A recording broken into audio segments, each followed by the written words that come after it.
Bonjour les amis, dans cette vidéo je vais vous parler d'un problème classique dans les machine learning. Donc c'est le problème de prévision ou bien comment prévoir le prix des maisons à Boston. Donc le principe de ce problème c'est que on a une base de données des maisons et chaque maison a certaines caractéristiques, donc l'âge, nombre de chambres, plusieurs caractéristiques et on va essayer donc de prévoir le prix. Donc, on veut connaître le prix à partir des caractéristiques. Bon, ici, donc, la valeur de sortie ou bien la valeur target ou bien la valeur indépendante, ici, ça va être le prix. Et le prix, donc, c'est une variable continue numérique. Donc, là, donc, on va utiliser l'algorithme, la régression linéaire pour faire ces prévisions. Donc, pour faire ce travail, on va utiliser le notebook Colab. Bon, si vous ne connaissez pas Colab, donc je vous invite à visualiser la vidéo donc sur l'installation donc de Python dans laquelle j'ai abordé ou bien j'ai manipulé donc le notebook Colab. Vous allez trouver le lien de la vidéo dans la description. Et voilà donc ici donc j'ouvre le notebook Colab. Il est similaire à Jupyter comme j'ai déjà dit dans la vidéo que vous allez trouver dans la description. Donc ici, donc je vais appeler ça Boston House. Voilà, donc ici, je vais commencer comme d'habitude par importer les bibliothèques que je vais utiliser. Donc ici, importer les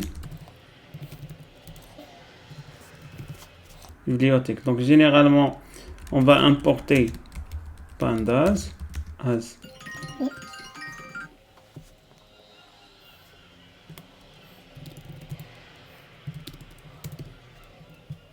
donc import numpy as np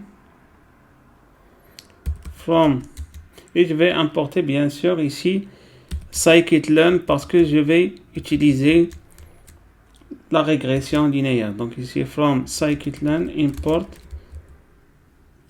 linear model. Sinon, j'aurais besoin aussi d'une autre fonction, donc sklearn model selection. Voilà, import train. Bon, je vais vous dire après à quoi sert cette fonction split. Voilà, donc c'est ça donc les bibliothèques que je vais utiliser dans ce tutoriel. Voilà donc ici. Donc, bon, là l'exécution est terminée. Donc là, je vais passer à la deuxième étape. La deuxième étape, bien sûr, donc je vais importer la base de données. Donc je vais écrire ça comme commentaire. Donc importer la base de données. Bon, Boston House. Bon, cette base de données, donc, elle est disponible déjà dans les datasets de scikit-learn. Donc, j'aurai pas besoin donc de l'importer d'une façon externe, mais je vais l'importer uniquement donc de scikit-learn. Donc ici, je vais mettre from sklearn dataset.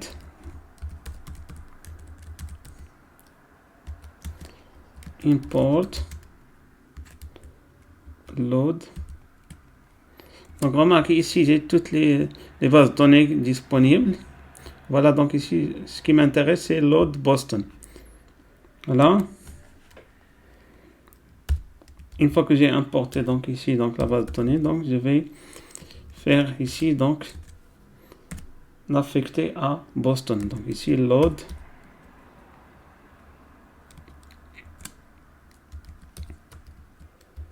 Boston.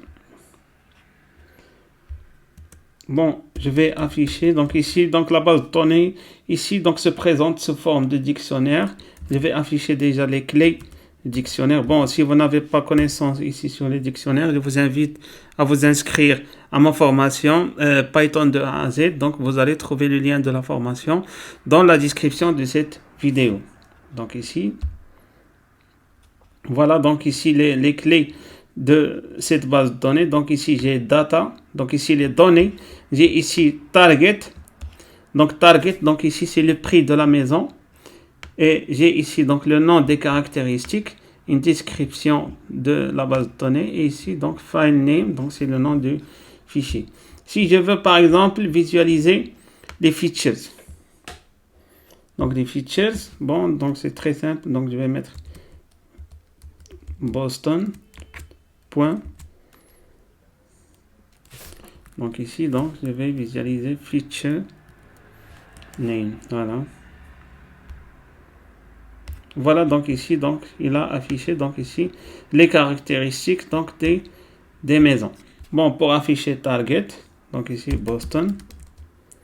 Point. Target, voilà. Donc ici, il affiche l'ensemble ici, donc, des prix des maisons. Voilà. Donc, on a pas mal de données ici.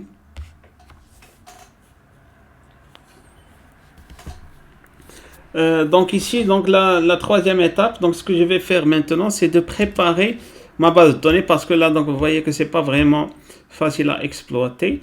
Donc là, donc je vais la préparer pour faire donc mon étude pour appliquer donc l'algorithme de régression linéaire. Donc qu'est-ce que je vais faire? Donc ici, je vais écrire déjà préparation de la base de données. Donc ici, donc, je vais mettre, donc, je vais appeler une dfx et l'autre, je vais appeler dfy. Donc, x, ça va être les données, y, ça va être les targets. Donc, ici, je vais mettre pd.dataframe. Donc, ici, boston.data. Pour le titre des colonnes, donc je vais mettre ici. Donc Boston feature name. Voilà. Et ici, donc je vais mettre pd.dataframe Boston.target. Donc ici, target, bien sûr, c'est les prix des maisons. Donc là, pour X, donc je vais mettre les caractéristiques. Et là, donc, je vais mettre le prix donc, correspondant pour chaque caractéristique. Voilà, donc je vais quand même visualiser le contenu de chaque base de données. Donc ici, dfx. Donc je vais afficher les premières lignes. Voilà, ici, dfy.head.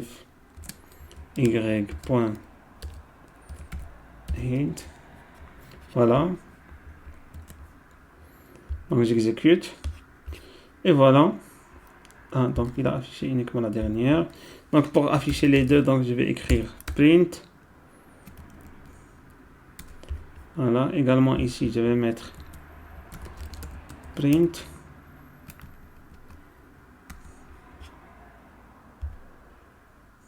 Et voilà, ici j'ai les deux bases de données. Donc ici j'ai les données et là donc j'ai les prix. Donc l'idée c'est de prévoir les prix en fonction de ces données. Après, donc, le prix que je vais avoir, je dois le comparer avec le prix réel et à la fin, donc, je vais déduire la précision, donc, de mon modèle.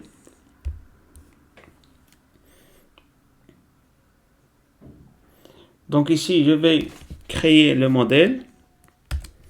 Donc, ici, création du modèle. Bon, pour créer le modèle, donc je vais l'appeler ici, donc reg. Donc linéaire modèle point. Je vais appeler,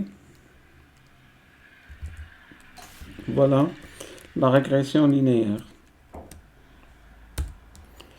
Et voilà, donc ici j'ai créé, donc ici j'ai créé le modèle.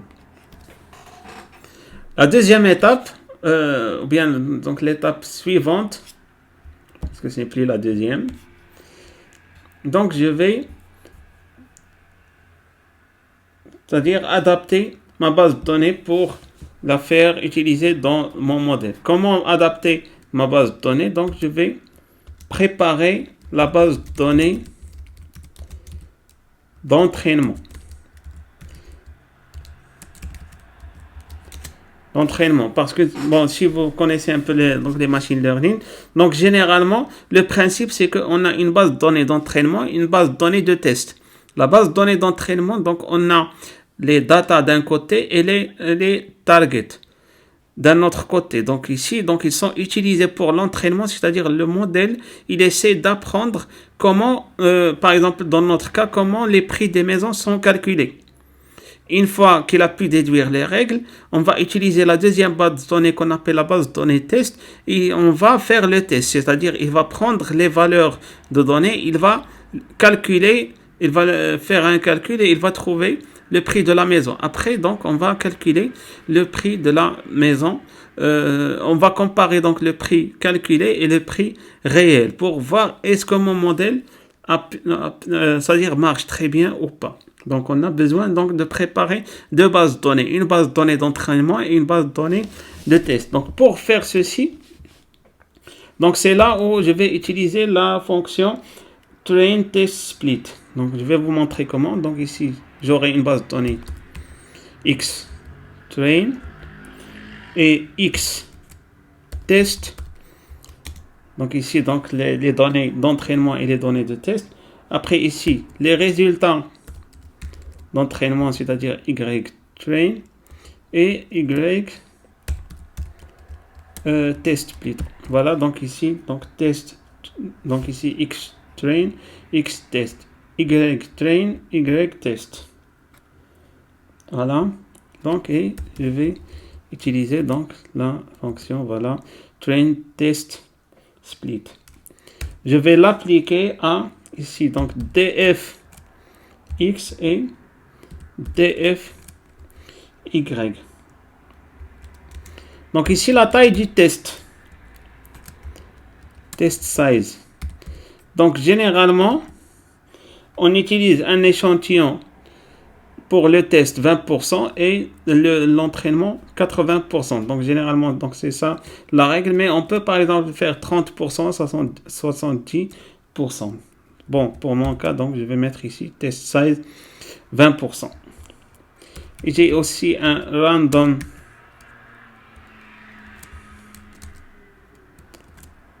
state. Bon, ça c'est un seed qui est généré aléatoirement. Bon, généralement on lui donne la valeur 42. Bon, je vais voir ici la taille de mes bases de données X-train. Je vais voir la taille et X-test. Voilà, X-test. Je vais voir aussi la taille de cette base de données. Voilà, j'exécute. Je vais mettre ici print pour afficher les deux. Print.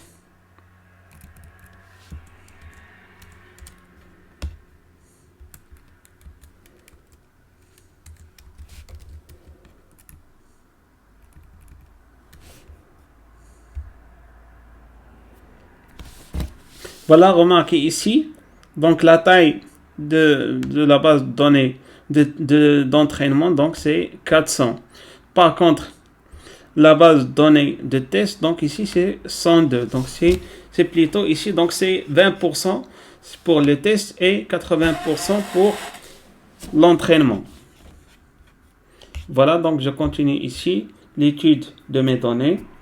Donc maintenant, une fois que j'ai préparé les deux bases de données, donc la dernière étape, donc je vais entraîner le modèle. Donc l'entraînement du modèle. Voilà, pour faire l'entraînement du modèle, donc ici je vais utiliser la fonction fit et je vais l'utiliser sur X train et Y train. Donc ici, ce qu'on est en train de faire, on essaie de comprendre comment, c'est-à-dire sans calculer les prix des maisons en fonction donc des caractéristiques. Voilà. Bon, ici, donc ça affiche ici un résultat, mais c'est pas très important. Je continue. Voilà, donc ici, j'ai appliqué le modèle. Maintenant, je vais faire des prévisions. Donc c'est ça donc l'objectif principal. Donc faire des prévisions en utilisant le modèle. Voilà, donc pour faire des prévisions, donc ici, je vais créer une base de données qui s'appelle YPred. Donc ça contient les valeurs prévues et je vais mettre ici reg predict x. Donc là, donc je vais utiliser la deuxième base de données qui est réservée pour le test. Voilà. Je vais ici l'afficher print y pred. Voilà. Voilà, donc ici, il a trouvé les valeurs prévues.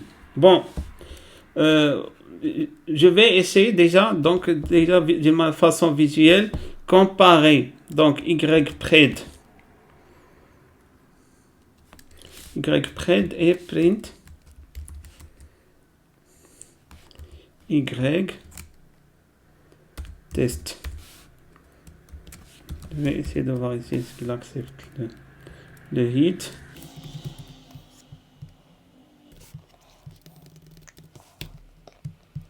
Donc voilà, donc ici j'ai affiché donc ici les valeurs prévues. Donc remarquez ici la première valeur, donc c'est prévu, donc c'est 28.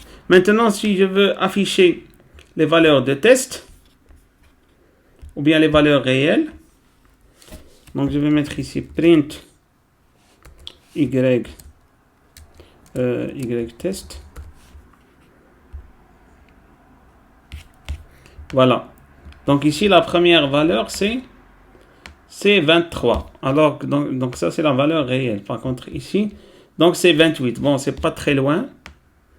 Deuxième valeur donc ici 36 et là donc j'ai 32. La même chose. Bon, en tout cas c'est la même tendance. Donc là donc pour voir à quel point donc on est précis, donc on va utiliser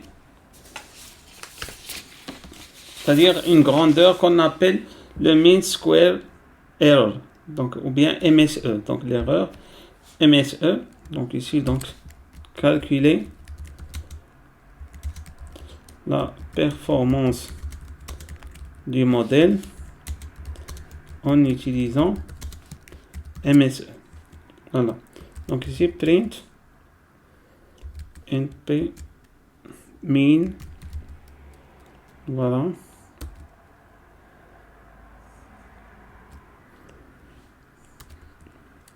Donc ici, je vais mettre la différence entre Y-test et Y-pred. Bon, ici, bien sûr, donc, puissance 2. Et voilà, donc ici, donc c'est ça, donc le taux d'erreur, donc c'est 24. Bon, aussi, donc l'objectif, c'est d'essayer de minimiser, donc ici, le taux d'erreur. Bon, 24 ici, donc c'est pas très grand. Mais on peut bien sûr, donc ici, l'améliorer encore, donc en adaptant notre base de données. Donc, c'est ça, donc d'ailleurs, le rôle donc, des ingénieurs donc, qui font donc de data science, c'est-à-dire d'essayer donc de minimiser ce genre d'erreur.